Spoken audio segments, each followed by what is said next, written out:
Hello gamers, welcome to Poseidon. You know, it's all about gaming. Today we're gonna talk about 9 games that gonna make a major comeback. First of all, please subscribe Poseidon YouTube channel. Because there are so many videos about gaming is under construction for you. Video game development is no easy task, just ask anybody who's worked on one before. Even with the best tools and the biggest budget, it's not uncommon to need a day one patch to fix any bugs or add in last-minute features that didn't make it onto the disc when it went gold. Once launch day comes around, however, that's it. The game is out in the wild and in the hands of the players who will ultimately be the ones who determine its fate. Some games don't fare so well at launch, though, but that doesn't stop developers from working tirelessly to turn a struggling project around. The process can take weeks or months, while some teams take years to find solid ground for their game. We've gathered up the biggest games that persevered through their hardships and emerged victorious on the other side. That's right. Here are 9 of the biggest video game comebacks. Number 1. Star Wars Battlefront 2. It's safe to say that EA has had a rough time with the Star Wars license since taking control of it in 2013. After cancelling a number of projects, the company faced extreme community backlash for the loot box controversy surrounding 2017 Star Wars Battlefront 2. Forcing players to spend real money just for the chance to unlock and play as iconic characters such as Luke Skywalker or Darth Vader was not only a disastrous PR mess for the publisher, it also drew EA directly into the spotlight of a global political debate. Many countries, like Belgium, outright banned the sale of games containing microtransactions, and even US lawmakers attempted to limit their sale. In a post on Reddit, EA's community team famously responded that the intent is to provide players with a sense of pride and accomplishment for unlocking different heroes, which quickly became the most downvoted comment in Reddit history. Realizing that they had hit rock bottom, EA and DICE promised to address player concerns and remove the microtransaction element from Battlefront 2. EA went back to the drawing board and reworked Battlefront II's progression system, removing the pay-to-win mechanics from the game just 4 months after launch. Subsequent updates added new characters and maps from the Last Jedi Solo, as well as limited modes like Ewok Hunt, which was popular enough that it eventually became permanent.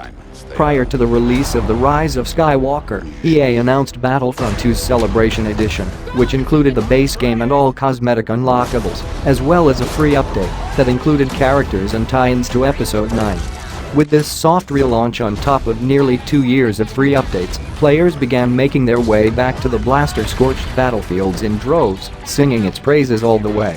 So much had changed, in fact, that we re-reviewed Battlefront 2, giving it an 8.8 and saying it's a great package now that serves as one of the best and most thrilling ways to have an authentic Star Wars gaming experience.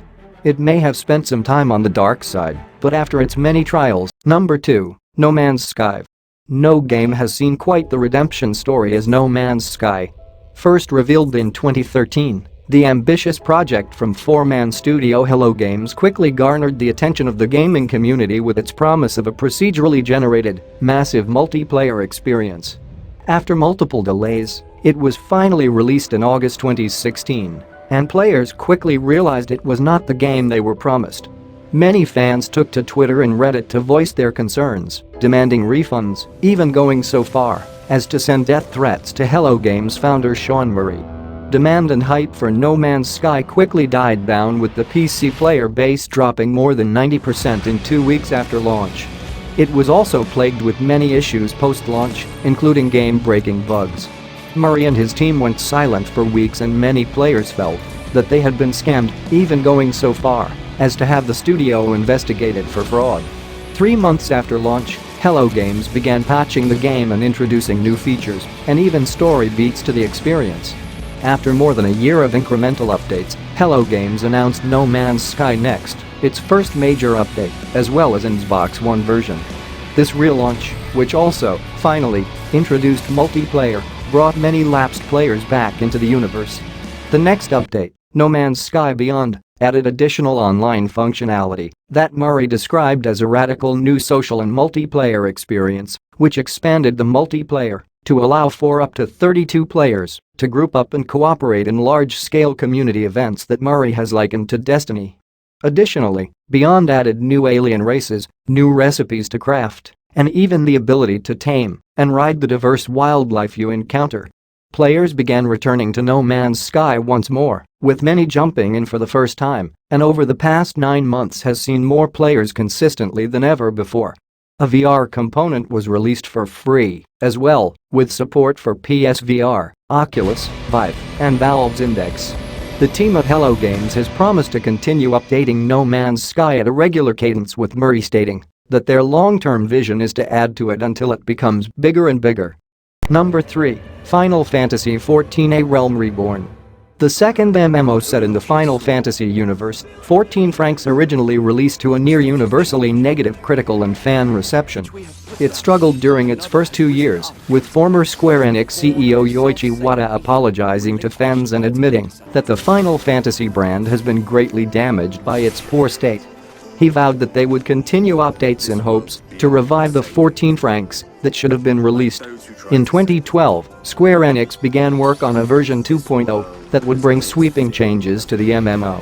Fittingly titled A Realm Reborn, it would include updated visuals, better performance, and an overhauled story, but there was a catch: 14 Franks would become subscription-based in an attempt to offset the increased development costs. Final Fantasy XIV: A Realm Reborn officially launched August 27, 2013, alongside an all-new PS3 version and full cross-platform support. Over the next few years, numerous updates were made to 14 Franks, including 2015's Heavensward update that expanded the world, added new jobs, and introduced a campaign almost equal in size to A Realm Reborn's main story. In 2017, the second major update, Stormblood, brought players back to 12 Frank Seconds Ivalice and received great critical reception. 14 Frank Seconds' most recent update, Shadowbringers, is heralded by players and critics as its best update yet, earning a 9.5 from IGN, in which we said it has only further solidified 14's status as one of the greatest Final Fantasy games ever made. Now, with almost 16 million registered players, Final Fantasy XIV is one of the most popular and most successful MMORPGs of all time, and considering its origins, that's no small feat. Number 4. For Honor. When Ubisoft revealed For Honor during E3 2015, it promised epic, if not historically accurate, battles between knights, Vikings, and samurai. While the initial reveal and subsequent betas were seemingly well received, something changed once it was released in full. Plagued by server issues and bearing a heavy focus on microtransactions, For Honor quickly came under fire. One player calculated that it would take 2.5 years of casual play to earn all of its content, all of which could be unlocked immediately for more than $700. During a developer livestream, For Honor's game director Damian Keegan said that "We never had an intention for you to unlock everything in the game." After launching dedicated servers to address the networking issues, a $15 starter edition of For Honor was released in early 2018 that allowed players to jump in and play at a reduced price, while also giving them the opportunity to unlock more characters in-game. Later that year, For Honor's largest update, Marching Fire, was released, which added the Wulin faction and included 4 new playable characters. Ubisoft continued providing a steady stream of free updates and focused on balancing and refining characters. Once you get past the somewhat steep learning curve, it offers very rewarding and competitive gameplay that is surrounded by a passionate community willing to guide newer players. Now, 3 years after launch, For Honor is going strong with weekly content updates and a steady player base.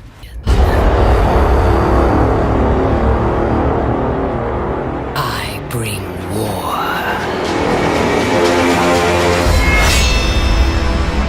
Number 5. Destiny. After Bungie left Microsoft and Halo behind to sign an exclusive 10-year deal with Activision for its new franchise, fans were eager to see what the talented developers would cook up next. The result was Destiny, a shared world first-person shooter, practically the first of its kind. It quickly garnered the attention of many, becoming the most pre-ordered game in Activision's history. After both alpha and beta tests, players started to become skeptical. While the gunplay was great, these are the Halo developers, after all. The actual story missions and gameplay loop felt limited. When Destiny finally did launch in 2014, the reception was lukewarm at best. Not much had changed from the beta period. The story was extremely shallow, something that was extremely uncharacteristic of Bungie. Besides the satisfying combat, there wasn't much to do once you've finished the relatively short story. 2 expansions were released over the course of a year that added bits of story, new weapons, and raids, but Destiny never felt complete. Thankfully, Destiny's second year kicked off its redemption story with the release of the Taken King expansion. This major update overhauled many core aspects, including how progression and loot drops worked, quest management, and introduced bounties. But the biggest and most meaningful update was to Destiny's story. The Taken King featured a much more cohesive campaign, along with better cutscenes and voice acting, even going so far as to entirely replace Peter Dinklage's performance and really began to make players care about the characters. Many Destiny players, myself included, never gave up hope that Bungie would one day become the game they promised. Bungie's community team paid close attention to player feedback, offering weekly developer updates and insight into progress being made. Destiny's rebirth paved the way for Destiny 2, which, despite having its own fair share of struggles, fleshed out its characters, stories, and world even more, securing its fanbase and place as one of the most popular shared world experiences out there. Number 6. Counter-Strike Global Offensive. Counter-Strike Source was one of the most popular PC games of all time. So when Valve announced Counter-Strike Global Offensive in 2011, the community was surprised and more than a bit skeptical. Originally developed by Hidden Path Entertainment, CSGO was built on the original Source engine, which was 8 years old at the time. CSGO launched into beta in early 2012 and players noted that, while it felt similar to CS Source, something was off. Strong weapon recoil made wielding guns difficult, and lighting issues made it difficult to tell who was friend or foe. Valve eventually stepped in to polish it up, but when it eventually launched in August 2012, it was effectively just a better-looking version of the original. Matchmaking was difficult at launch. It was almost 3 months before Valve added a queue feature, which caused it to lose many competitive players in the process. Many players opted to go back to CS Source instead, adopting the "if it ain't broke, don't fix it" mentality. In early 2013, Global Defensive got an overhaul. Weapons were rebalanced, menus were retooled for easier navigation, and Valve added the Community Maps Workshop to CSGO that allowed players to create their own maps to play with others. Eventually, it launched operations as paid updates that showcased the best player-created maps. Players began returning in droves, and CSGO quickly began to take off as one of the most popular games on Steam. 7 years later, it's consistently nearer at the top of Steam's concurrent player count list, and you'd be hard-pressed to find a more competitive shooter. With esports tournaments all over the world, CSGO has become one of the most impactful games of the generation, far more than just a pretty CS Source.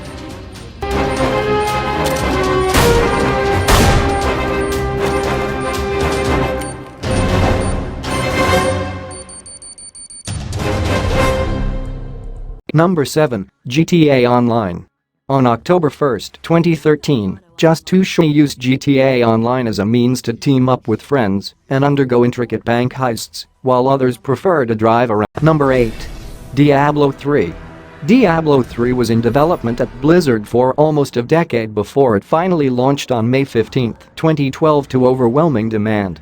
So overwhelming, in fact, that almost nobody could log in. An incredible 3.5 million players launched Diablo III within the first 24 hours, and most were greeted with the cryptic message, "The servers are busy at this time. Please try again later. Error 37. This message quickly turned into a joke, with Error 37 memes popping up all over the internet. Login issues aside, Diablo III's core gameplay loop of killing monsters and earning loot was overshadowed by the in-game auction house, which allowed players to sell gear for real money, creating an undesirable and potentially predatory pay-to-win economy. There were also a number of balancing issues throughout the game, such as extreme difficulty spikes and minimal legendary loot drops. After almost 2 years of fan backlash, not to mention a gold exploit that crippled the in-game economy, Blizzard made the decision to shutter the auction house for good when it launched the Reaper of Souls expansion. The company also introduced the Loot 2.0 system, which rebalanced drops, made it less grind-y, and ultimately saved Diablo III from an eternal hell. Players finally got the Diablo game they wanted and returned to Tristram to live out their demon-slaying fantasies. After 2 major expansions, multiple seasons of content, and a competent Nintendo Switch port, it is shaped up to be not only a great success story, but one of the best modern PC games to play.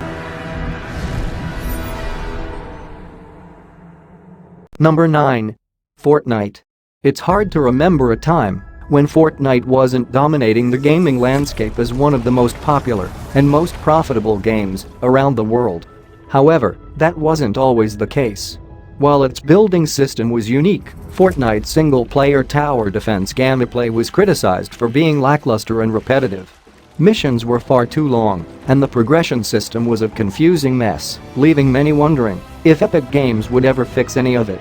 However, after seeing the success of early Battle Royale games like PlayerUnknown's Battlegrounds, Epic decided to split the Fortnite development team and pivot to a Battle Royale component to compete. Fortnite's PvE mode was renamed Save the World, and Fortnite Battle Royale was born, launching in September 2017 as its own free-to-play game.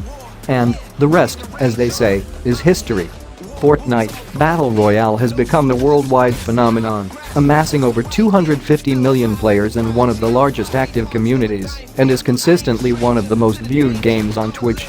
It helped pave the way for true crossplay between consoles, PC, and mobile devices, and has cemented its legacy as one of the most popular games of all time.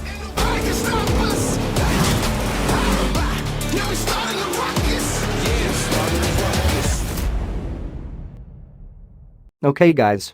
That's all. So today we talked about 9 games that made a major comeback. Tell me, which game has made the biggest comeback? Is it Star Wars Battlefront 3? No Man's Sky? Final Fantasy XIV? For Honor? Destiny? Counter-Strike? GTA Online? Diablo 3? Or Fortnite? Comment below. And don't forget to subscribe Poseidon YouTube channel. As I mentioned in the start, there are more videos under construction for gamers. Okay guy. See you in next video. Have a nice day.